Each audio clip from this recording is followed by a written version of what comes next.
Hey everyone, good morning. My name is Vishwadeep and I welcome you all on Unacademy Computer Science channel for Unlimited Learning.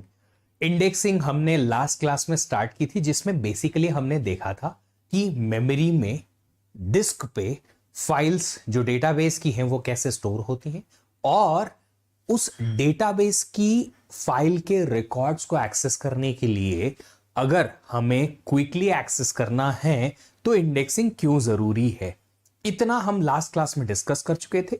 आज हम बात करने वाले हैं indexing की types के बारे में कि अलग अलग टाइप की इंडेक्सिंग क्या होती है और वो कैसे काम करती है, और इंडेक्सिंग में इंडेक्स फाइल्स क्या होती हैं, कैसे स्टोर होती हैं, and multiple other things which we are going to understand today. चलिए आइए स्टार्ट करते हैं आज का सेशन, बट उसके पहले मैं अपने आप को इंट्रोड्यूस कर देता हूं। मेरा नाम विश्वदीप है और मैं इस चैनल पे एज अ चैनल लीड काम करता हूं और अनअकैडमी प्लेटफॉर्म पे एज अ प्लस एजुकेटर भी काम करता हूं। मैंने गेट एग्जाम मल्टीपल टाइम्स लिखा है कंप्यूटर साइंस में, ये रही मेरी रैंक, मेरे मास्टर्स एक्सपीरियंस, और इस चैनल के थ्रू, अनअकैडमी प्लेटफॉर्म के थ्रू आप लोगों तो कनेक्ट करने की कोशिश करता हूं ताकि आप लोगों को लर्निंग दे पाऊं, आप लोगों को सही गाइडेंस दे पाऊं, आप सभी लोगों को अच्छी स्ट्रैटेजीज बता पाऊं। अगर आप लोगों ने अभी तक मेरे लेक्चर्स को एक्सेस नहीं किया तो इस चैनल के कंटेंट को देखिएगा जरूर। चैनल में आप जाइए, होम पेज पे जाइए, होम पेज को ऑब्जर्व कीजिए, वीडियोस, लाइव प्लेलिस्ट, अलग अलग सेशंस को देखिए और आपको बहुत कुछ मिलेगा जो आप चाहते हैं। आपको कंटेंट चाहिए वो मिलेगा, आपको स्ट्रैटेजीज चाहिए वो मिलेंगी, आपको गाइडेंस चाहिए वो मिलेगा। इसके अलावा अनअकैडमी प्लेटफॉर्म पे भी आपको बहुत सारी फ्री क्लासेस हैं, जिसके लिए आपको अनअकैडमी प्लेटफॉर्म पे गेट CSIT कैटेगरी में अपना फ्री अकाउंट बनाना होगा और उसके बाद मेरी प्रोफाइल को सर्च करना होगा और मेरी प्रोफाइल में जाके स्पेशल क्लासेस सेक्शन को देखना होगा। ये स्पेशल क्लासेस एब्सोल्युटली फ्री है, इस लिंक के थ्रू भी आप एक्सेस कर सकते हो, बट याद रखिएगा कि स्पेशल क्लासेस जो हैं वो तभी मिलेंगी जब गेट CSIT कैटेगरी में आप जाएंगे, मेरा प्रोफाइल को फॉलो करके और मेरी प्रोफाइल के अंदर स्पेशल क्लासेस देखेंगे। अगर आप लोग ये डिसाइड कर चुके हैं कि आपको गेट 23, 24, 25 जो भी गेट एग्जाम अपकमिंग है उसमें आपके अच्छे रैंक आना चाहिए, तो उसके लिए आपके एफर्ट्स भी सही डायरेक्शन में लगने चाहिए। हमें ऐसा लगता है कि हम एफर्ट्स लगा रहे हैं, बट क्या वो सही डायरेक्शन में है या नहीं है, ये हमें पता होना जरूरी है। अगर ये पता नहीं होता है तो कुछ हम एफर्ट्स ऐसे लगा देते हैं जो गलत चीजों के लिए होते हैं, कुछ टॉपिक्स हम ऐसे ज्यादा एक्सप्लोर कर लेते हैं जो हमारे गेट के लिए नेसेसरी नहीं है, कुछ क्वेश्चंस हम एक्स्ट्रा प्रैक्टिस वहां कर लेते हैं जो नेसेसरी नहीं होता है। तो लगता है हम कि मेहनत कर रहे हैं, बट उससे हमें रिजल्ट जो है उतना नहीं आ पाता है जितनी मेहनत का हम रिजल्ट चाहते हैं। तो अगर आप चाहते हैं कि आपकी मेहनत का रिजल्ट उतना ही आए जितनी आप मेहनत करें, तो उसके लिए आपको हर पल, हर वक्त, हर दिन, हर वीक, हर मंथ ये पता होना चाहिए कि आप जो कंज्यूम कर रहे हो कंटेंट वो कितना काम का है आपकी गेट की एग्जाम के लिए और कितना नहीं। आपके पास हर चीज आपके हाथ में होनी चाहिए, कंटेंट होना चाहिए, प्रैक्टिस क्वेश्चन होने चाहिए, PYQs होने चाहिए, सब कुछ। आपके डाउट्स जो हैं उसके लिए टाइम वेस्ट नहीं होना चाहिए आपके पास। इतना सब कुछ अगर आपको एक साथ मिलेगा तो आपका टाइम वेस्ट जो है वो मिनिमाइज हो जाएगा और वहां पे फिर आएगा आपके एफर्ट्स का इक्विवेलेंट रिजल्ट, जिसको हम बोलते हैं return of investment highest possible वाला। उसके लिए आपको गाइडेड प्रिपरेशन लेनी होगी जो हम आइकॉनिक और प्लस सब्सक्रिप्शन के थ्रू देते हैं। आइकॉनिक और प्लस दोनों सब्सक्रिप्शन में आपको टॉप एजुकेटर्स की ऑर्गेनाइज्ड और वेरी वेरी सिस्टमेटिक क्लासेस मिलेंगी, डेली प्रैक्टिस के क्वेश्चंस मिलेंगे, जहां से आप ये सीख पाएंगे कि जो आज आपने टॉपिक सीखा है उससे किस टाइप के क्वेश्चन बन सकते हैं और कैसे उन्हें सॉल्व किया जाता है, जो कि सबसे इंपॉर्टेंट है किसी लर्निंग फेज का।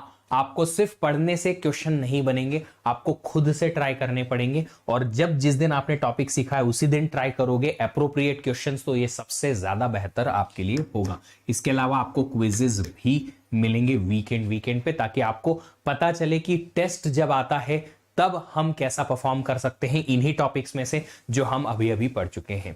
डिजिटल नोट्स मिलेंगे, टेस्ट सीरीज मिलेगी। आइकॉनिक सब्सक्रिप्शन में ये तो आपको इंक्लूडेड है, ये सब और एक्स्ट्रा मिलेगा, जिसमें मेजरली आपको प्रिंटेड नोट्स और 1-on-1 मेंटरशिप का सबसे ज्यादा फायदा होगा। 1-on-1 मेंटरशिप का मतलब है कि एक कोच होंगे जो आपके साथ अटैच रहेंगे, अनअकैडमी प्रोवाइड करेगी, और ये कोच आपके लिए 1-on-1 बेसिस पे बताएंगे कि आपकी प्रिपरेशन की स्ट्रैटेजी कैसे बननी है, कैसे उसका आपका प्रिपरेशन का प्लान बनना है, और कैसे आपकी स्ट्रैटेजी आपके लिए स्पेशलाइज्ड होगी। ये 1-on-1 बेसिस पे आपको बताया जाएगा।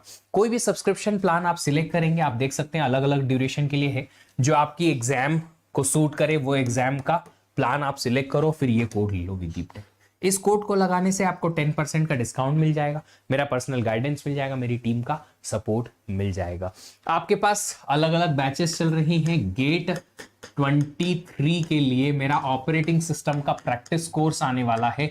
इसको मैं वैसे तो आज से स्टार्ट कर रहा था, बट मैंने इसको थोड़ा सा पुश करके 14 नवंबर से स्टार्ट करना है। इसके अलावा गेट 24-25 के लिए नया कोर्स आ रहा है, बेसिक है एकदम जीरो से।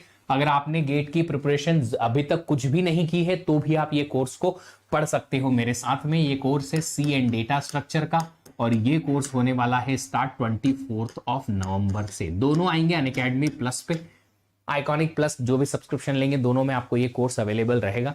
ये दोनों कोर्स मेरे हैं, आप लोग इनको एक्सेस कर सकते हो, देख सकते हो। नई नई बैचेस, नए नए कोर्सेस आते रहेंगे, आएंगे, आ चुके हैं अनअकैडमी प्लेटफॉर्म पे ये सारे एजुकेटर। इनके अलावा और भी बहुत सारे एजुकेटर्स हैं जो आपको अनअकैडमी प्लेटफॉर्म पे पढ़ाने वाले हैं। आप देख सकते हो इंग्लिश की भी बैच स्टार्ट हुई है, वो बैच। इसके अलावा आप सिर्फ टेस्ट सीरीज सब्सक्रिप्शन भी अनअकैडमी प्लेटफॉर्म पे ले सकते हैं, विच इज अनअकैडमी लाइट। ये आपको मिलेगा 1 साल का, और 2 साल के सब्सक्रिप्शन प्लान पे इतने में आपको मिल जाएगा। इस पे भी आपको डिस्काउंट मिल जाएगा अगर आप कोड लगाएंगे वी दीप टेक। चलिए, आप नो कॉस्ट ईएमआई भी ले सकते हैं अगर आप चाहते हैं कि आपको इंस्टॉलमेंट में पे करना है और आपको एक्स्ट्रा कॉस्ट कुछ भी पे नहीं करनी है, तो no cost EMI you can avail. इसके अलावा अनअकैडमी प्लेटफॉर्म ने एक बहुत ही गजब का कंपीट करके एक प्रोडक्ट लॉन्च किया है, जिसमें आप 1-on-1 बेसिस पे किसी दूसरे एजुकेटर हो सकता है या फिर किसी दूसरे एस्पिरेंट्स, गेट एस्पिरेंट के साथ में बैटल कर सकते हैं लाइव। एक क्वेश्चन आपको दिखेगा, जो जल्दी से रीड करके उसे जल्दी से आंसर करेगा, बस वही पर्सन जो है वो जीत जाएगा। तो आप लोग इसको जरूर ट्राई करें, बहुत मजेदार है। 1-on-1 लाइव बैटल रहेगा, वो भी एंड्रॉइड ऐप पे आपको एक्सेस करने को मिलेगा। आप लोग एक्सेस कर सकते हो, आपके प्लानर में भी ऐड कर सकते हो ये अनअकैडमी के प्लेटफॉर्म पे।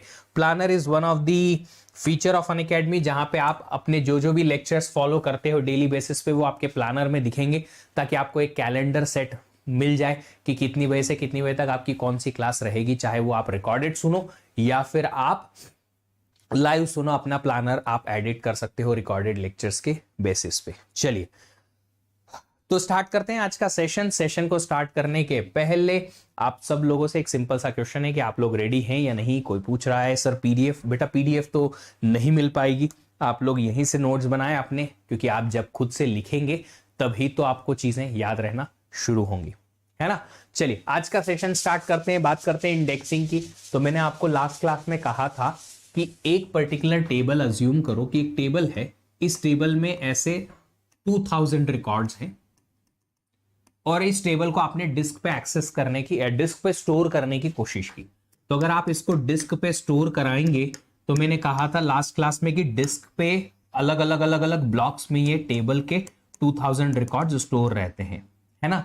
फिर वहीं पे हमने स्पेंड और अनस्पेंड स्टोरेज की भी बात की थी, ठीक है। अब अगर डिस्क पे बहुत सारे अलग अलग ब्लॉक्स पे ये 2000 रिकॉर्ड स्टोर हैं, और मुझे एक स्पेसिफिक रिकॉर्ड ही चाहिए, एक स्पेसिफिक आईडी का, तो एक अगर आपने क्वेरी निकाली लगाई है और उस क्वेरी में आपको एक ही एलिमेंट चाहिए, 2 ही एलिमेंट चाहिए या 3 ही रो चाहिए, तो पूरे 2000 रोज को एक्सेस करने की आपको जरूरत नहीं होनी चाहिए। बट आप कैसे फिल्टर आउट करोगे? फिल्टर आउट करने के लिए आपको डिस्क के सारे ब्लॉक्स एक्सेस करने हैं, फिर वहां पे रीड करते जाना है कि कहां कहां पे वो पर्टिकुलर रिकॉर्ड है जो मुझे एक्सेस करना है। बट उसके लिए काफी टाइम लगेगा। इसीलिए क्या कहा गया है? इसीलिए कहा गया है कि आप एक काम करो, रिकॉर्ड्स पे इंडेक्सिंग कर दो। रिकॉर्ड्स पे इंडेक्सिंग से क्या फायदा होगा? इंडेक्सिंग हेल्प करेगी हमें कि हमें अगर स्पेसिफिक रिकॉर्ड एक्सेस करना है तो कौन सा वाला रिकॉर्ड किस ब्लॉक में स्टोर्ड है, हमें डायरेक्टली उस ब्लॉक पे या आगे पीछे वाले ब्लॉक पे डायरेक्टली जाने को मिल जाएगा, ताकि क्या हो पाए, ताकि हमें सारे ब्लॉक्स एक्सेस करने की जरूरत ना पड़े। अगर हमें कुछ स्पेसिफिक रिकॉर्ड्स ही एक्सेस करने हैं तो हम स्पेसिफिक रिकॉर्ड के अकॉर्डिंग उस स्पेसिफिक ब्लॉक पे पहुंच पाए। It is exactly same same as, ये बराबर सेम टू सेम है जैसे कि आपकी बुक्स होती है। आपने बुक बना दी, इसमें 200-300 पेजेस के बहुत सारे अलग अलग अलग चैप्टर्स बना दिए, ठीक है। बट अगर आपने इंडेक्सिंग नहीं दी और मैंने कहा कि आपको चलो एक चैप्टर खोलना है, ठीक है, एसक्यूएल चैप्टर को ओपन करो, तो आप एक एक पेज को पलटाओगे, कहाँ है एसक्यूएल, यहाँ है, यहाँ है, यहाँ है, यहाँ है, यहाँ है, ढूंढते रहोगे। सर्च करने में टाइम लगेगा, आपको ढेर सारे पेजेस पलटाने पड़ेंगे, ढेर सारे पेजेस पे देखना पड़ेगा एसक्यूएल चैप्टर कहाँ है या टॉपिक कहाँ है। इसीलिए बुक्स में क्या दी जाती है, इंडेक्सिंग दी जाती है स्टार्टिंग में, ताकि क्या हो पाए, स्टार्टिंग की जो इंडेक्सिंग होती है उसके थ्रू आप डायरेक्टली पहुंच सकते हो। कहां पे, आप कहां पे पहुंच सकते हो, डायरेक्टली उस पर्टिकुलर चैप्टर पे पहुंच सकते हो। आपको बार बार यहां वहां सारे के सारे पेजेस पलटाने की जरूरत नहीं पड़ती है। एग्जैक्टली सेम थिंग हैपेंस कि आपके पास टेबल है, 2000 रिकॉर्ड्स है, लेट्स से यहां पे स्टूडेंट के रोल नंबर है 1 2 3 4 अप टू 2000। मुझे चाहिए रोल नंबर 58 का रिकॉर्ड। अब रोल नंबर 58 का रिकॉर्ड कहां पे है नहीं पता, अगर नहीं पता है तो सारे रिकॉर्ड्स को चेक करना पड़ेगा, टेक्स टाइम ऑफ कोर्स। तो इंडेक्सिंग से परफॉर्मेंस इंप्रूव हो जाता है, यस, क्विक एक्सेस हो जाता है स्पेसिफिक रिकॉर्ड का, यस, और नंबर ऑफ ब्लॉक्स एक्सेस भी बहुत रिड्यूस हो जाते हैं, वहीं से परफॉर्मेंस इंप्रूव होगा। क्या बीसीए स्टूडेंट पढ़ सकते हैं? बिल्कुल पढ़ सकते हो बेटा, बिल्कुल पढ़ सकते हो। अब बात आती है कि सर इंडेक्सिंग जो है वो कैसे होगी।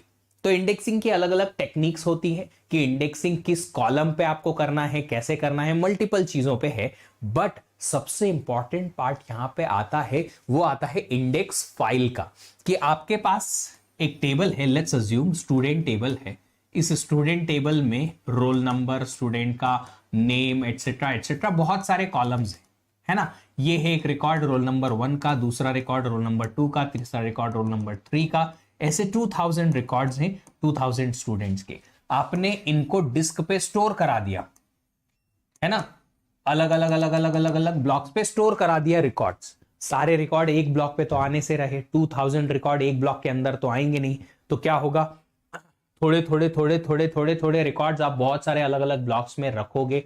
अब इनकी आपने की इंडेक्सिंग, अगर आप इनकी इंडेक्सिंग करेंगे तो क्या होगा, इंडेक्सिंग करेंगे तो इंडेक्सिंग क्या बताएगा कि रोल नंबर 1 का रिकॉर्ड कहां है, 2 का रिकॉर्ड कहां है, इस तरीके से इंडेक्सिंग हो सकती है। अब अगर आप इंडेक्सिंग करोगे तो ये इंडेक्सिंग की इंफॉर्मेशन को भी तो कहीं ना कहीं रखना पड़ेगा। जी हां, तो हमने ना ऑपरेटिंग सिस्टम में जब फाइल स्टोरेज देखा था तो वहां पे ना फाइल ऑर्गेनाइजेशन की 3 अलग अलग मेथड्स देखी थी कि हम फाइल को कैसे ऑर्गेनाइज करते हैं, कंटिगियस ऑर्गेनाइजेशन या फिर लिंक्ड ऑर्गेनाइजेशन या फिर इंडेक्स्ड ऑर्गेनाइजेशन। ये इंडेक्स्ड ऑर्गेनाइजेशन का ही टाइप है जहां पे हम कहते हैं कि ठीक है, आप डिस्क में ढेर सारे अलग अलग ब्लॉक्स पे डेटाबेस रिकॉर्ड्स रखोगे, बिल्कुल रखोगे, बट आपको इंडेक्स भी तो रखना है। यह है डेटाबेस के ब्लॉक्स, डेटाबेस के रिकॉर्ड के ब्लॉक्स, बट आपको इंडेक्सेस भी तो रखने हैं। जी हां, रखने हैं, तो इंडेक्स के लिए अलग से ब्लॉक लगेंगे। सर कुछ खास समझ में आया नहीं, एक सेकेंड रुको, मैं एक एग्जाम्पल लेके आपके सामने आता हूं, थोड़ा आपको समझ में आएगा डायरेक्टली वाला, है ना। चलो, मेरे कबर्ड में से ये बुक निकाल के लाया मैं, ठीक है, ये बुक है, इसका फ्रंट पेज फट चुका है ना। ये बुक है, ढेर सारे पेजेस में आपने इसका पूरा कंटेंट लिख दिया है ना, ढेर सारे पेजेस में इसका आपने कंटेंट लिख दिया, लिखा, आपने कहा सर हम इंडेक्सिंग भी करेंगे, कर दी भैया, इंडेक्सिंग भी कर दी। आप देख सकते हो इंडेक्सिंग भी है, ये रही, दिख रहा होगा शायद, कुछ कुछ आपको दिख रही है इंडेक्सिंग। अब आप बताओ कि अगर इस बुक में मैंने कहा कि आपके पास में कुछ 900 पेजेस हैं, लेट्स से इस बुक में 900 पेजेस हैं। अब अगर 900 पेजेस के चैप्टर्स पे इंडेक्सिंग करोगे तो 5 पेज इंडेक्सिंग के भी लगेंगे, तो नंबर ऑफ पेजेस आपकी बुक में इंक्रीज होंगे कि नहीं होंगे? होंगे, डेफिनेटली होंगे। तो वैसे ही तो मैंने कहा ये है बुक के चैप्टर्स जहां पे एक्चुअल कंटेंट है, तो बुक के कंटेंट को रखने के लिए 900 पेजेस लगाए, 900 पेजेस के अलग अलग चैप्टर और टॉपिक्स के लिए आपने इंडेक्सिंग लगी, तो 2-4 चैप्टर या 2-4 पेजेस एक्स्ट्रा बढ़ गए? जी हाँ, बढ़े। वैसा ही यहां पे भी है कि अगर आपने डिस्क के ब्लॉक्स पे रिकॉर्ड रखे हैं, है ना, रिकॉर्ड रखे हैं तो रिकॉर्ड्स तो रहेंगे, बट रिकॉर्ड के अलावा आपको क्या करना पड़ेगा? उसकी इंडेक्सिंग भी लगानी है। इंडेक्सिंग अगर उस पर लगाई कि कौन सा रिकॉर्ड कहां रखा हुआ है, तो उस इंडेक्स को कहीं ना कहीं तो स्टोर करना पड़ेगा। वो कहां स्टोर होगा? वो अलग से डिस्क के ब्लॉक पे ही स्टोर होता है। उसके लिए इंडेक्सेस के लिए अलग से ब्लॉक लगते हैं, इंडेक्सेस के लिए अलग से ब्लॉक लगते हैं। तो जो इंडेक्सिंग आप करते हो, ये इंडेक्स की एक फाइल बनाई जाती है जिसे हम इंडेक्स फाइल कहते हैं, और इस इंडेक्स फाइल को भी 1 2 3 4 जितनी बड़ी फाइल है उसके अकॉर्डिंग हम कहां रखते हैं? इस पर्टिकुलर ब्लॉक में ही रखते हैं। अब एक सिंपल सी चीज, अगर आपने कोई कमांड लिख दी या कोई क्वेरी लिख दी, select star from the table where some condition, है ना, तो डिस्क का मैनेजर कॉल हो या डिस्क मैनेजर पे जाए, उसके पहले डेटाबेस मैनेजर देखेगा कि कौन सी टेबल एक्सेस हो रही है। ठीक है, ये वाली टेबल के इंडेक्सेस कहां रखे हुए हैं, ये वाली टेबल के इंडेक्सेस कहां रखे हुए हैं, पहले उन इंडेक्सेस पे जाओ। उन इंडेक्सेस में से जो कंडीशन के हिसाब से हमें क्या चाहिए, जो कंडीशन के हिसाब से हमें रिकॉर्ड चाहिए, इंडेक्सेस में सर्च कर लो और फिर रिकॉर्ड को आप एक्सेस कर सकते हो। यहां से आपको सारे फिर डेटाबेस के ब्लॉक्स एक्सेस करने की जरूरत नहीं है, सिर्फ स्पेसिफिक वही एक्सेस करने हैं जहां पे इस कंडीशन को सेटिस्फाई करने वाले ब्लॉक्स प्रेजेंट हैं या रिकॉर्ड्स प्रेजेंट हैं। तो आई होप आपको ये चीज समझ आ रही होगी जो मैं यहां कहना चाह रहा हूं कि इंडेक्स फाइल क्या होती है। पहले कोई भी टेबल अगर एक्सेस करना है तो उसके इंडेक्स फाइल पे जाएंगे, इंडेक्स फाइल में देखेंगे कि हमारी जो भी कंडीशन है उसके अकॉर्डिंग कौन कौन से हमें रिकॉर्ड या रोज एक्सेस करनी है, उन रिकॉर्ड्स को कहां कहां डेटाबेस में रखा हुआ है ये इंडेक्सिंग आपको बता देगी, हम वहां चले जाएंगे। देखा, मैं बहुत कुछ पढ़ा है, सीओए भी पढ़ा है, that's great, thank you so much. बस चाहता हूं कि आप सब लोग सीखते रहें, दैट्स इट, पढ़ते रहें बच्चा, बस, है ना। चलिए अब आगे बढ़ते हैं और देखते हैं कि डेंस वर्सेस स्पार्स इंडेक्सिंग क्या होती है। डेंस इंडेक्सिंग का मतलब होता है कि आपके पास जितने रिकॉर्ड हैं उस टेबल के अंदर हर एक रिकॉर्ड का एक इंडेक्स बनेगा। हर एक रिकॉर्ड का अगर एक इंडेक्स बनेगा, इसका मतलब है वो है dense record, dense indexing. Index record is for each database record. Database के अगर आपने इस एग्जांपल में 2000 रोल नंबर के स्टूडेंट्स की एंट्री ली है, तो डेटाबेस टेबल में आपके पास 2000 रिकॉर्ड्स हैं, तो 2000 इंडेक्स रिकॉर्ड्स यहां पे आपके पास होंगे। इंडेक्सिंग हर एक रिकॉर्ड के लिए करनी है, तो उसे कहते हैं डेंस। स्पार्स क्या कहते हैं कि आपको हर एक रिकॉर्ड के लिए नहीं करनी है, एक रेंज ऑफ रिकॉर्ड्स के लिए एक ही इंडेक्स चलेगा। Record index record is for few database records only, है ना। जैसे कि अगर आपने बुक में इंडेक्सिंग की है हर एक टॉपिक के हर एक सब टॉपिक की, तो इसको बोलते हैं डेंस इंडेक्सिंग, कि हर एक टॉपिक को आपने लिखा है कि ये टॉपिक का सब टॉपिक किस पेज पे है, शेड्यूलर किस पेज पे है, कंटेक्स्ट स्विच किस पेज पे है, ऑपरेशंस ऑन प्रोसेस किस पेज पे, ऑपरेशन प्रोसेस क्रिएशन किस पेज पे, हर एक छोटे से छोटे टॉपिक का अगर आपने इंडेक्सिंग की है तो उसे क्या बोलते हैं? डेंस। बट अगर आपने सिर्फ चैप्टर की ही या मेजर टॉपिक्स की ही इंडेक्सिंग की है, सब टॉपिक की नहीं की है, तो उसे बोलेंगे sparse, non dense. Index record is for a few database records only. Difference I guess आपको समझ में आ रहा है।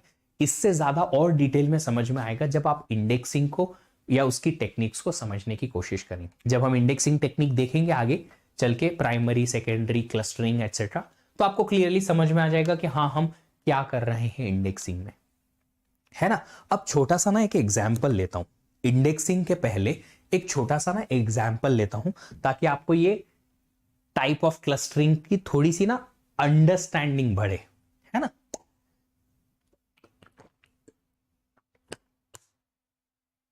गुड मॉर्निंग एवरीबॉडी, सेशन को लाइक कर दो अगर अच्छा लग रहा है तो।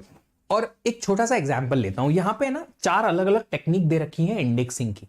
प्राइमरी इंडेक्सिंग होता है, क्लस्टरिंग होता है, सेकेंडरी की और सेकेंडरी नॉन की। ये क्या है उसके पहले एक छोटा सा एग्जाम्पल समझते हैं। एक नहीं मल्टीपल एग्जाम्पल्स देखूंगा मैं, है ना। आप लोगों ने शॉपिंग तो की होगी किसी भी रिटेल स्टोर से, लाइक शॉपर स्टॉप हुआ या पेंटालून्स हुआ, लाइफस्टाइल हुआ, है ना, ऐसे कुछ रिटेल शॉप से कभी भी आपने शॉपिंग की है? जब आप किसी शोरूम पे जाते हैं जो कि एक बहुत बड़ा मल्टी स्टोर या फिर मल्टी ब्रांड चैनल होती है, रिटेल स्टोर होता है, तो वहां पे ना यूजुअली आपका एक अकाउंट क्रिएट किया जाता है। पता है क्यों? ताकि आप नेक्स्ट टाइम आए तो जो भी आपने लास्ट टाइम परचेस किया था उस परचेस से आपको पॉइंट्स मिल जाएं और फिर उन पॉइंट्स को आप रिडीम कर पाए, एक्सेट्रा एक्सेट्रा, है ना। अब बात करते हैं यहां पे कि एक सिंपल सी चीज देखते हैं कि अगर आप बाई चांस एक जगह पे शॉपिंग करने जाते हो, वो बोलते हैं are you a member of this particular retail chain sir? I say no. Okay, can you, I will make an account for you, it is absolutely free, you will get some number of points after every purchase sir. ठीक है, आप जितनी भी बार purchasing करेंगे आपको purchasing के according कुछ points मिलते रहेंगे जो आप नेक्स्ट टाइम रिडीम करा सकते हैं and you can get some discounts. आपने बोला ओके, इससे अच्छा और क्या हो सकता है? सबसे पहले मांगा जाता है आपका फोन नंबर। याद करिए, सबसे पहले मांगा जाता है आपका फोन नंबर और आपका नाम, आपका डेट ऑफ बर्थ, अगर आप मैरिड हैं तो marriage anniversary, etcetera etcetera etcetera. ठीक है, तो ये लोग क्या करते हैं, ये लोग ना डेटाबेस में आपका फोन नंबर स्टोर करते हैं, आपका नाम स्टोर करते हैं, है ना, आपका ईमेल आईडी स्टोर करते हैं, आपका बर्थडे स्टोर करते हैं एंड बहुत सारी इंफॉर्मेशन स्टोर करते हैं। बट नेक्स्ट टाइम जब आप जाते हो और आपसे पूछा जाता है are you a member of this retail chain, आप बोलोगे हाँ, तो सामने वाला आपका रिकॉर्ड कैसे एक्सेस करता है? आपके नाम से? ऑफ कोर्स नहीं, क्योंकि नाम तो मल्टीपल लोगों के एक जैसे हो सकते हैं ना। हो सकते हैं कि नहीं हो सकते? बिल्कुल हो सकते हैं। आप देखो, मार्केट में चले जाओ, राहुल चिल्ला दो 4 लोग आ जाएंगे, अभिषेक बोल दो 4 लोग आ जाएंगे। You go in to the southern states, 3-4 नाम कॉमन हो सकते हैं। Sai Krishna very common name. तो ये नाम तो बहुत सारे लोगों के कॉमन होते हैं। नाम से तो आपका जो आपका रिकॉर्ड है वो एक्सेस कर नहीं पाएगा। नहीं तो एक्सेस कैसे करते हैं? ये फोन नंबर के थ्रू। किसके थ्रू? फोन नंबर के थ्रू। तो जब आपसे वो पूछते हैं sir can I get your phone number so that I can pull off your records, ठीक है, तो आप अपना फोन नंबर बताते हैं और आपका रिकॉर्ड निकल के आ जाता है। बताएंगे सर आपके इतने पॉइंट्स इकट्ठे हुए हैं, based on these points you can get discount of this many rupees. तो अल्टीमेटली सामने वाले के पास ना उस रिटेल चेन के डेटाबेस में थाउजेंड्स ऑफ रिकॉर्ड्स थे। 25,000, 30,000, 50,000 मेंबर्स थे, बट उन 50,000 मेंबर्स में से आपने एक्सेस क्या करने की कोशिश की? एक पर्सन का रिकॉर्ड, और किसके बेसिस पे? फोन नंबर के बेसिस पे। तो आपने सर्चिंग किसके बेसिस पे की? फोन नंबर के बेसिस पे। तो एक सिंपल सी चीज है, इस डेटाबेस को जब डिजाइन किया जाएगा तो डिजाइनर क्या कहेगा? डिजाइनर कहेगा कि मेरा मैक्सिमम टाइम या 100% टाइम इस डेटाबेस में सर्चिंग सिर्फ फोन नंबर के थ्रू ही होगी। अगर इस डेटाबेस में मैं सर्च करूंगा तो फोन नंबर के थ्रू ही करूंगा। अगर ऐसा है तो मैं एक काम करता हूं, मैं इस फोन नंबर पे इंडेक्सिंग लगा दूंगा, जिससे कि जब भी कोई फोन नंबर एंटर करने की कोशिश करेगा, इंडेक्सिंग की हेल्प से उस स्पेसिफिक फोन नंबर का स्पेसिफिक क्लाइंट का रिकॉर्ड या कस्टमर का रिकॉर्ड फेच हो जाएगा कम टाइम में। तो इंडेक्सिंग कहां हेल्प करेगी? यहां पे कि सर्चिंग कैसे हो पाए। बट इंडेक्सिंग किस कॉलम पे लगानी है? किसके बेसिस पे ज्यादा सर्चिंग होगी? क्या नेम के बेसिस पे ज्यादा सर्च करोगे, या ईमेल के, या बर्थ डेट के, या किसके बेसिस पे आप सर्चिंग ज्यादा करोगे? ज्यादा जिस कॉलम के बेसिस पे एक टेबल में सर्चिंग होती है उस पे इंडेक्सिंग लगाई जाती है। और ये डिसीजन जो है वो physical implementation of database design में काम आता है। अगर आपने मेरे लेक्चर शुरुआत से देखे हैं, एक बार और जाइएगा। स्टार्टिंग के लेक्चर्स में मैंने डेटाबेस डिजाइनिंग में अलग अलग फेजेस बताए थे। Requirement gathering, conceptual design, logical design, एक फिजिकल डेटाबेस डिजाइन की बात की थी, जहां पे हम सिक्योरिटी और इंडेक्सिंग की डिसीजन लेते हैं कि किस कॉलम पे इंडेक्सिंग लगाई जाएगी। ये वो डिसीजन है। अब आई गेस आपको एक छोटे एग्जांपल के थ्रू तो ये समझ में आया कि इंडेक्सिंग किस कॉलम पे लगाने पे फायदा है हमें इस एग्जांपल में, ठीक है। अभी दूसरी चीज देखते हैं, बाय चांस एक एग्जांपल दूसरा ले लेते हैं, है ना। आप अपने कॉलेज में अगर आपको मार्कशीट चाहिए अपनी पुरानी, या कोई डेटा चाहिए स्टूडेंट सेक्शन से जाके, तो आप क्या यूज करते हो जिससे कि आपके जो कंप्यूटर ऑपरेटर या सिस्टम ऑपरेटर वहां बैठे हुए हैं वो आपका रिकॉर्ड पुल कर पाए? आपका रोल नंबर। आपका एक यूनिक रोल नंबर होता है जो यूनिवर्सिटी से आपको मिलता है। वो यूनिक रोल नंबर के थ्रू आप हर जगह एक्सेस करते हो। आप लाइब्रेरी में जाते हो, आप देखते हो आपके पास लाइब्रेरी कार्ड नहीं है, आप लाइब्रेरियन को बोलते हो sir can you please check कि मेरे नाम पे कोई बुक तो इशू नहीं है जो मैं रिटर्न करना भूल गया हूं।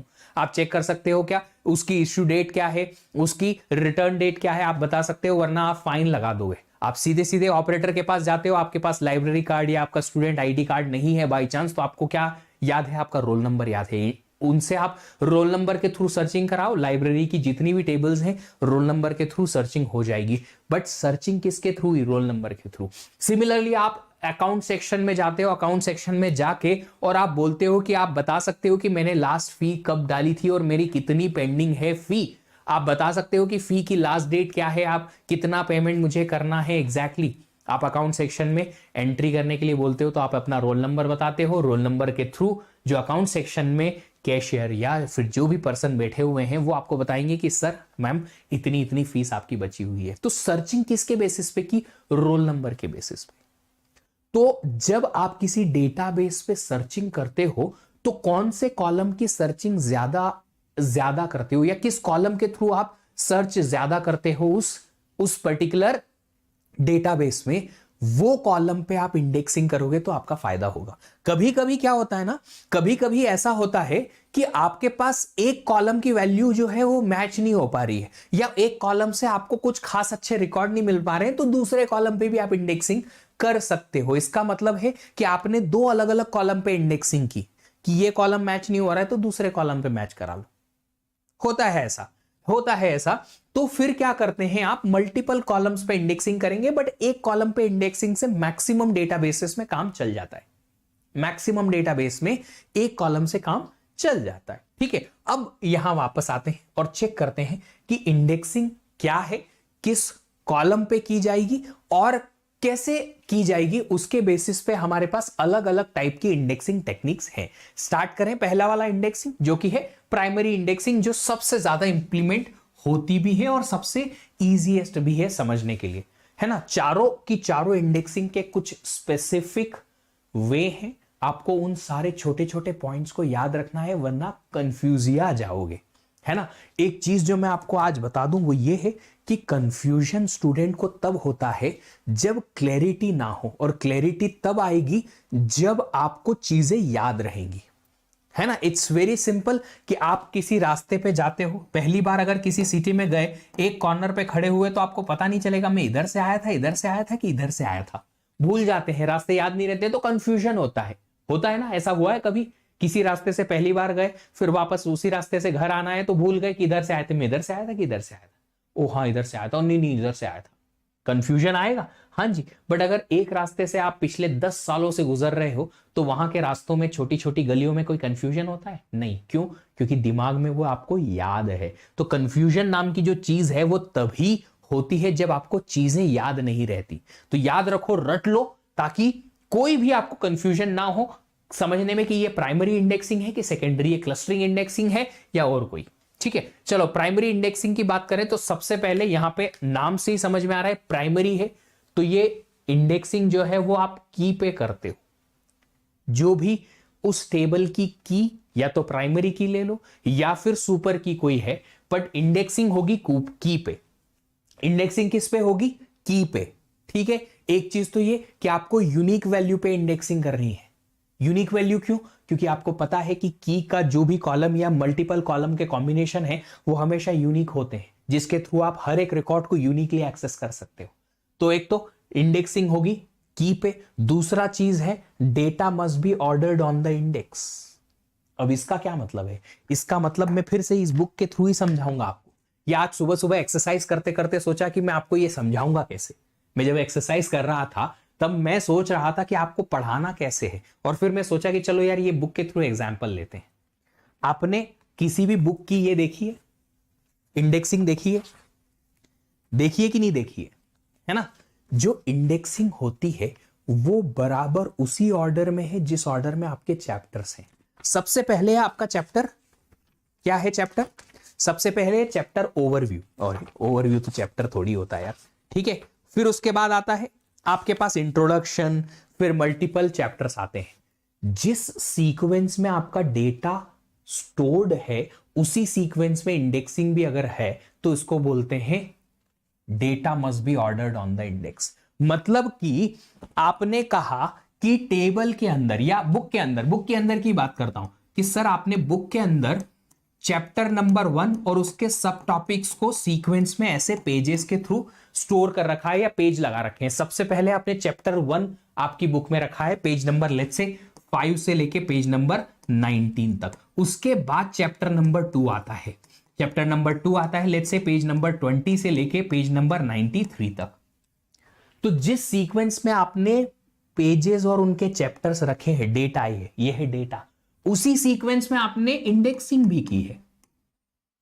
इंडेक्सिंग में आपने सबसे पहले चैप्टर नंबर 1 की इंडेक्सिंग की पेज नंबर 5 से, फिर चैप्टर नंबर 2 की इंडेक्सिंग की पेज नंबर 20 से, एंड सो ऑन। तो जिस सीक्वेंस में आपने पेजेस या चैप्टर्स रखे हुए हैं बुक के अंदर, प्रिंट किए हुए हैं बुक के अंदर, उसी सीक्वेंस में इंडेक्सिंग होती है। जी हां, इसी को बोलते हैं कि data must be ordered on the index. ठीक है, एग्जाम्पल मैं बता देता हूं ताकि आपको क्लियरली समझ में आए। और भी अच्छा सा एग्जाम्पल मैं लेके आया हूं बट स्टिल मैं एग्जाम्पल बता देता हूं। आपने कहा सर एक स्टूडेंट टेबल है आपके पास जिसमें है आपके पास रोल नंबर, नेम और डेट ऑफ बर्थ स्टूडेंट के, और ऐसे आपके पास 2000 रिकॉर्ड्स हैं, रोल नंबर 1 से लेके रोल नंबर 2000, ऐसे ढेर सारे रिकॉर्ड्स हैं, है ना।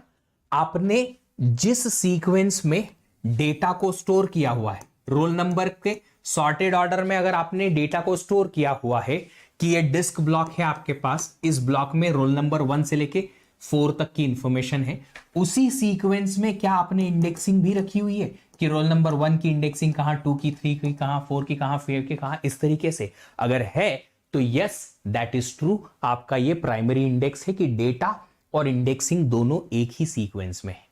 जिस सीक्वेंस में आपने डेटा को रखा हुआ है रोल नंबर ऑर्डर पे लेट से, तो यहां इंडेक्सिंग भी उसी सीक्वेंस में रखी हुई है कि रोल नंबर 1 अगर यहां पे पहले स्टोर्ड है तो रोल नंबर 1 की इंडेक्सिंग पहले, 2 पहले स्टोर्ड है तो 2 की इंडेक्सिंग पहले रखी हुई है। That is the ordered indexing. जो भी डेटा आपने पहले रखा है उसका इंडेक्स भी आपको उसी सीक्वेंस में रखना है, तो उसे कहते हैं ऑर्डर्ड इंडेक्सिंग। खूब आपको ये चीज समझ में आई है। बुक के थ्रू भी वही मैं समझाने की कोशिश कर रहा था, है ना।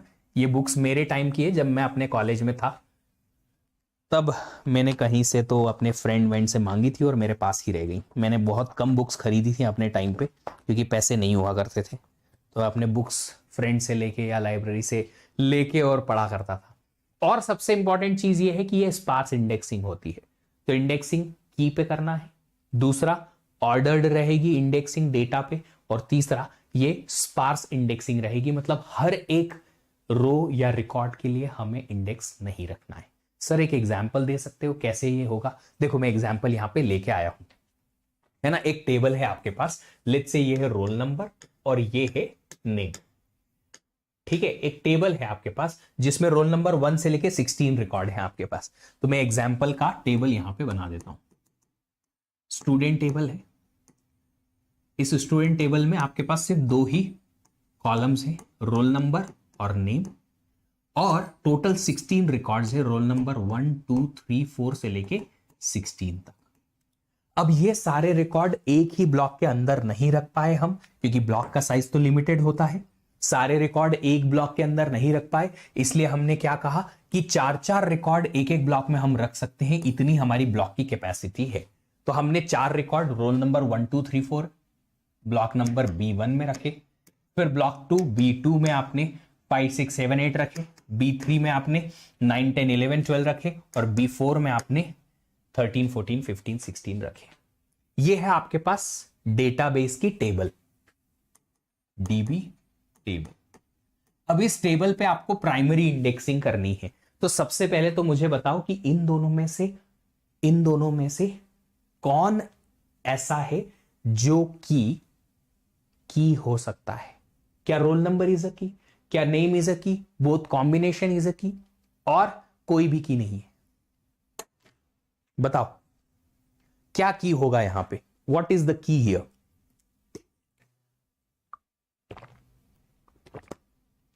क्या अलोन रोल नंबर की, अलोन नेम इज की, क्या दोनों का कॉम्बिनेशन की है? Alone role number is a की हियर। यहां पे रोल नंबर अकेला की है ना? अगर रोल नंबर अकेला की है तो रोल नंबर पे ही प्राइमरी इंडेक्सिंग यहां हो सकती है। नेम तो की नहीं है, क्यों नहीं है? क्योंकि नेम रिपीटेड है। देखो बी इसका भी नाम है, डी इसका भी नाम है ना? तो इसका मतलब कि रोल नंबर की हो सकता है, नाम तो की नहीं है। रोल नंबर अगर की है, इंडेक्सिंग रोल नंबर पे करेंगे। जी हां, अब देख सकते हो जिस सीक्वेंस में रोल नंबर रखे हुए हैं उसी सीक्वेंस में इंडेक्सिंग भी रखनी है, कि सबसे पहले इन रोल नंबर का इंडेक्सिंग आए, फिर इनका, फिर इनका, फिर इनका। अब हमें अगर रोल नंबर पे क्या करनी है इंडेक्सिंग, तो प्राइमरी इंडेक्सिंग रोल नंबर पे होगी। दूसरा ऑर्डर्ड रहेगा, जो मैंने बताया कि रोल नंबर 1 2 3 4 5 इसी सीक्वेंस में इंडेक्सिंग होगी। लास्ट है ये स्पार्स इंडेक्सिंग है, मतलब मुझे सारे 16 रोल नंबर्स के लिए इंडेक्सिंग नहीं रखनी है ना। मैं क्या कर सकता हूं, अगर मुझे रोल नंबर 1 की इंडेक्सिंग पता चल गई तो मुझे समझ में आएगा कि इस रोल नंबर 1 2 3 4 की इंडेक्सिंग इसी, या रोल नंबर 1 2 3 4 के रिकॉर्ड्स इसी ब्लॉक में रखे हुए हैं। तो मैं क्या करूंगा, सिर्फ पहले पहले रिकॉर्ड के लिए क्या करूंगा, पहले पहले रिकॉर्ड के लिए ही इंडेक्सिंग करूंगा। इस रिकॉर्ड की इंडेक्सिंग की, फिर इसकी की, ताकि मेरा सिस्टम आराम से समझ पाए कि 1 और 5 के बीच में सारे रिकॉर्ड यहां पे हैं। फिर 5 से लेके 8 यहां मिल जाएंगे, 9 से लेके 12 यहां मिल जाएंगे, और 13 से लेके 16 यहां मिल जाएंगे। तो हमने क्या कहा कि हमको सारे रिकॉर्ड की इंडेक्सिंग करने की जरूरत नहीं है, क्योंकि ऑर्डर्ड है। एक तो की है तो यूनिक वैल्यू आएंगी, ऊपर से ऑर्डर्ड है। ऑर्डर्ड है मतलब कि जिस सीक्वेंस में हमारे पास डेटा है उसी सीक्वेंस में इंडेक्सिंग भी है। तो हमने क्या कहा कि हम रोल नंबर 1 की इंडेक्सिंग करेंगे। रोल नंबर 1 से स्टार्ट होने वाला जो ब्लॉक है वो ब्लॉक कौन सा है? रोल नंबर 1 वाला रिकॉर्ड किस ब्लॉक में रखा हुआ है सर? ब्लॉक रखा हुआ है बी नेम, B1 में। तो मैंने यहां लिख दिया ब्लॉक पॉइंटर B1। ये ब्लॉक पॉइंटर क्या है सर? ब्लॉक पॉइंटर जो है एक ब्लॉक का नंबर स्टोर करके रखेगा। जितने भी ब्लॉक्स हैं उनमें से हर एक ब्लॉक की एक नंबरिंग होती है यूनिक, जो हमने ऑपरेटिंग सिस्टम में देखी थी। तो ये इंडेक्सिंग में क्या करेंगे, रोल नंबर 1 से स्टार्ट होने वाले रिकॉर्ड्स हैं ब्लॉक नंबर 1 में, तो उस ब्लॉक का नंबर हम यहां रख देंगे। फिर रोल नंबर 5 से स्टार्ट होने वाला है नेक्स्ट B2 में।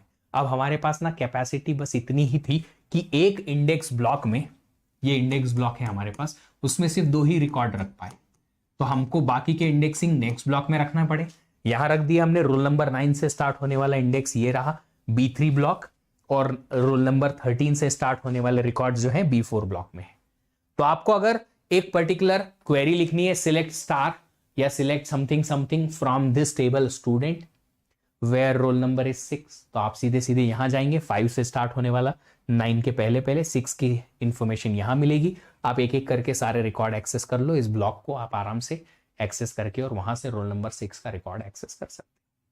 आपको क्या करना है, आपको सिर्फ और सिर्फ ये करना है कि यहां पे इंडेक्सिंग जो है हर एक रोल नंबर की करने की जरूरत नहीं है, इसीलिए स्पार्स है, क्योंकि आपको पता है कि रोल नंबर सॉर्टेड है और उसी सॉर्टेड सीक्वेंस में हमने इंडेक्सिंग भी कर रखी है। तो अगर आप 5 से स्टार्ट होने वाले ब्लॉक पे पहुंच सकते हैं तो 6 पे, 7 पे, 8 पे आराम से पहुंच पाएंगे। अगर 9 से स्टार्ट होने वाले रिकॉर्ड के ब्लॉक पे पहुंच सकते हैं तो बाकी के आराम से एक्सेस कर पाएंगे। ठीक है, ये B1, ये B2, ये B3, ये B4। तो ये रहा प्राइमरी इंडेक्सिंग का एग्जाम्पल। होप आपको ये चीज समझ में आई,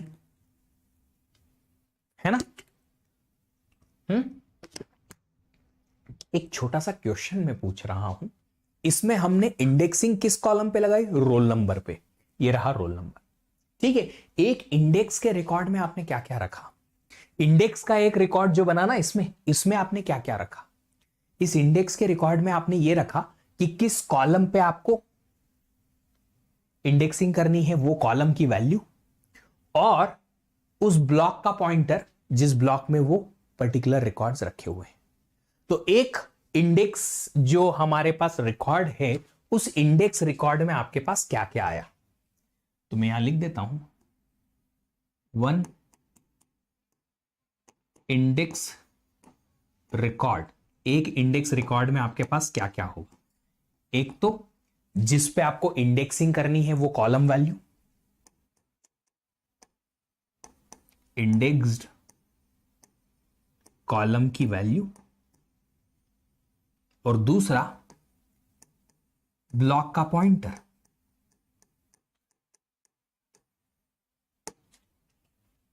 है ना? समझ में आया? Very very good afternoon, good morning everybody. समझ में आई ये बात? इतना समझ में आया क्या सब लोगों को? जल्दी से मुझे बता दो। चलो, अगर इतना समझ में आ गया है तो आगे बढ़ते हैं और समझते हैं कुछ क्वेश्चंस के बारे में। इससे किस टाइप का क्वेश्चन बन सकता है ना? तो एक छोटा सा क्वेश्चन में यहां लेके आया हूं। एक डेटाबेस फाइल है जिसमें इतने नंबर ऑफ रिकॉर्ड्स हैं। ये होता है 65536 is 2 power 16, है ना? ठीक है, 2 power 16 रिकॉर्ड्स है। Each record of size 64 byte. आपके पास टेबल है, टेबल में ऐसे 2 power 16 रिकॉर्ड्स हैं और हर एक रिकॉर्ड का साइज है 64 बाइट का। एक एक रो जो आपने डेटाबेस की टेबल की स्टोर की हुई है वो एक एक रिकॉर्ड या एक एक रो का साइज है 64 बाइट, 64 बाइट का। की फील्ड इज 10 बाइट्स। की फील्ड का मतलब है कि इस डेटाबेस टेबल में, यह है डीबी टेबल, इस डीबी टेबल में आपने कहा आपके पास टोटल 2 power 16 रिकॉर्ड्स हैं। इन 2 power 16 रिकॉर्ड में हर एक रिकॉर्ड का साइज जो है वो 64 बाइट है, और इनमें से जो इसका की फील्ड है, इस टेबल की की जो है, इस की का अकेला साइज जो है वो 10 बाइट का है। ठीक है, तो की जो कॉलम है उसका 10 बाइट साइज, बची हुई कॉलम्स का 54 बाइट का साइज हर एक रिकॉर्ड के लिए ऐसा है। And block pointer is 22 bytes. Block pointer की जरूरत कहां पे है? जब आप इंडेक्सिंग करोगे तो यहां पे ये जो ब्लॉक पॉइंटर की आप वैल्यू रखोगे ये 22 बाइट की है, 22 बाइट्स की है। ठीक है, आगे देखते हैं। Assume that block size is 256 byte. हर एक ब्लॉक का साइज 256 बाइट का है। तो डेटाबेस के ब्लॉक का साइज जो है वो 256 बाइट का है। ठीक है, number of blocks required to store the file. Database की फाइल को स्टोर करने के लिए कितने ब्लॉक्स लगेंगे? डेटाबेस की फाइल को स्टोर करने के लिए कितने ब्लॉक्स लगेंगे? अब डेटाबेस की फाइल की साइज कितनी है सर? 2 power 16 रिकॉर्ड, हर एक रिकॉर्ड का साइज 64 बाइट। तो हमारे पास पहले क्वेश्चन का आंसर आ जाएगा number of blocks required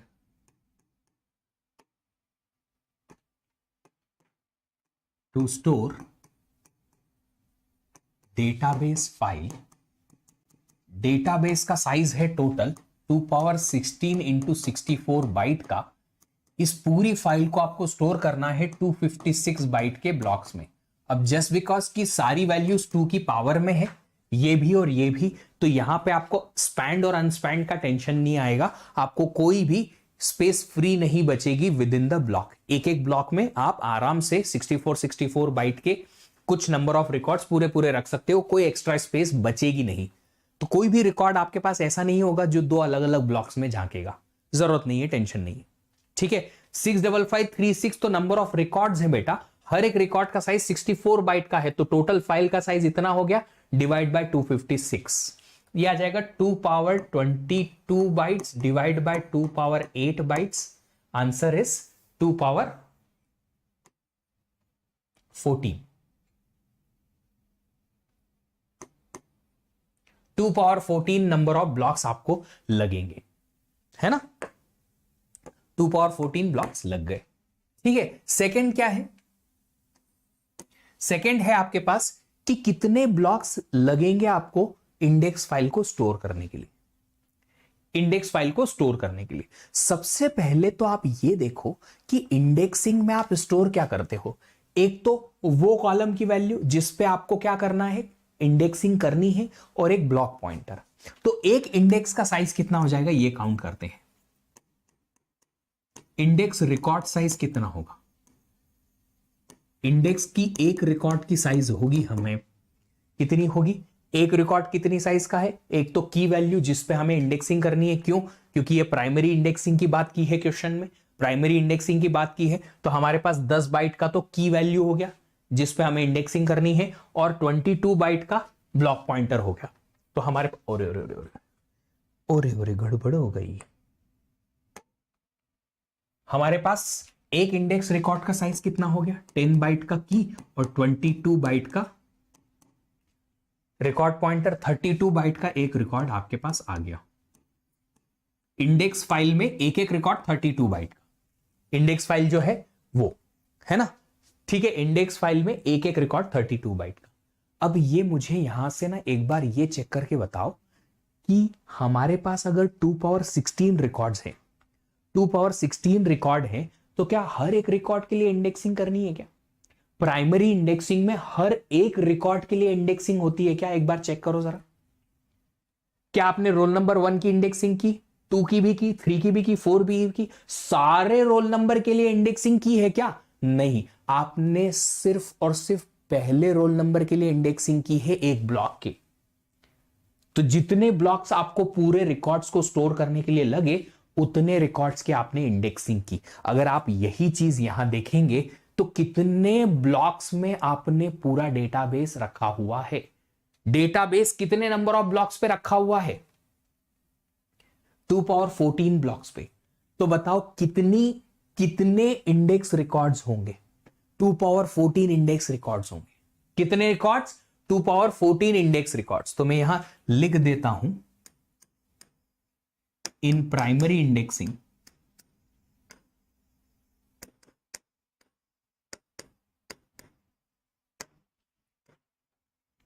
one index record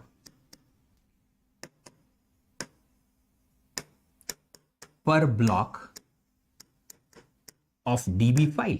DB file के हर एक ब्लॉक के लिए एक इंडेक्सिंग आपको चाहिए होती है, एक इंडेक्स रिकॉर्ड चाहिए होता है।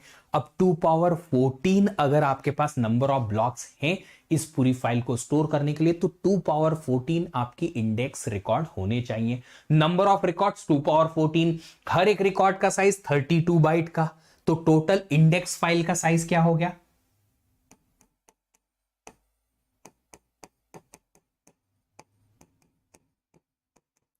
2 पावर 14 रिकॉर्ड, हर एक रिकॉर्ड का साइज 32 बाइट्स का। अब इतनी फाइल साइज को आपको स्टोर कराना है 64 नहीं 256 बाइट के ब्लॉक्स पे, 256 बाइट के ब्लॉक पे, 256 बाइट के ब्लॉक पे अगर स्टोर कराना है तो कितने नंबर ऑफ ब्लॉक्स लगेंगे? देख लेते हैं। Number of blocks needed to store index file will be equal to index file का साइज डिवाइडेड बाय ब्लॉक का size. 2 power 14 into 2 power 5, 2 power 19 divide by 2 power 8, 2 power 11, 2 power 11 blocks. तो answer क्या आ जाएगा? इसका आ जाएगा 2 पावर 14 ब्लॉक्स और इसका आ जाएगा 2 पावर 11 ब्लॉक्स। ये आ जाएंगे आपके पास आंसर। और 7-8 लेक्चर्स बचे हुए हैं। सर आपने हर ब्लॉक का फर्स्ट लिया है ना? जी हां, बिल्कुल लिया है। हर ब्लॉक का फर्स्ट ही लेना है। हर ब्लॉक का फर्स्ट वाले रिकॉर्ड का रोल नंबर और उसका ब्लॉक पॉइंटर हमने स्टोर किया है। तो इंडेक्सिंग जो है कितनी की आपने? एक रिकॉर्ड रखा इस पूरे B1 ब्लॉक की के लिए, एक ही रिकॉर्ड रखा रोल नंबर 1। इन 4 में से 4 रिकॉर्ड है यहां पे, 1 2 3 4, 4 में से सिर्फ रोल नंबर 5 का रिकॉर्ड ही आपने यहां रखा, इंडेक्स रिकॉर्ड, है ना? फिर यहां से 9 के लिए आपने रिकॉर्ड रखा, बस बाकी के 3 के लिए नहीं रखा। तो एक ब्लॉक के लिए एक इंडेक्स रिकॉर्ड आपने रखा, बस एक इंडेक्स रिकॉर्ड पर डेटाबेस ब्लॉक। तो डेटाबेस ब्लॉक अगर 4 डेटाबेस के ब्लॉक्स थे तो आपने 4 ही इंडेक्सिंग आपने रिकॉर्ड रखी है इंडेक्सिंग की। तो यहां पे नंबर ऑफ ब्लॉक्स कितने थे टोटल पूरी फाइल में? तो 2 पावर 14, 2 पावर 14 है तो 2 पावर 14 आपके पास क्या लग जाएंगे? इंडेक्स रिकॉर्ड बन जाएंगे। इंडेक्स रिकॉर्ड 2 पावर 14, हर एक रिकॉर्ड का साइज 32 बाइट का, ये होगी इंडेक्स फाइल की साइज। 256 बाइट के ब्लॉक में रखेंगे तो आपके पास इतने ब्लॉक्स लग जाएंगे। ऐसे इस क्वेश्चन को सॉल्व कर लेंगे, है ना। चलिए, कभी कभी ना क्वेश्चन में एक छोटी सी ट्रिक दी जा सकती है। Instead of giving you here primary indexing, वो क्या बोलेंगे कि हमने इंडेक्सिंग की है की फील्ड पे, इंडेक्सिंग जो है वो सॉर्टेड है या ऑर्डर्ड है डेटा के बेसिस पे, और हमने स्पार्स इंडेक्सिंग लगा रखी है। मतलब कि इस प्राइमरी इंडेक्सिंग की डेफिनेशन लिख दी रादर देन राइटिंग डायरेक्टली। उससे क्या होगा, उससे आपको बस आइडेंटिफाई करना है कि this is primary indexing, that's it. ठीक है, चलो नेक्स्ट जो हमारा टाइप है वो है क्लस्टरिंग इंडेक्सिंग। क्लस्टरिंग इंडेक्सिंग क्या कहता है, और बचे हुए हमारे तीन टाइप और जो है, कौन कौन से हैं हमारे तीन और टाइप, ये रहे कि क्लस्टरिंग इंडेक्सिंग क्या है, सेकेंडरी इंडेक्सिंग क्या है, ये तीनों हम कल देखेंगे। क्यों देखेंगे, क्योंकि आज मैं चाहता हूं कि आप लोग ना इस बेसिक चीज को जो मैंने आज समझाया है इसको एक बार रिकॉल करो, दिमाग में बैठेगी तो बाकी के तीन को कंपैरिजन करना आसान हो जाएगा। तो once you go through the primary indexing and its question, कल हम तीनों एक एक करके देखेंगे और इसको प्राइमरी इंडेक्सिंग से कंपेयर कराएंगे कि ये एग्जैक्टली प्राइमरी इंडेक्सिंग से किस तरीके से डिफरेंट है।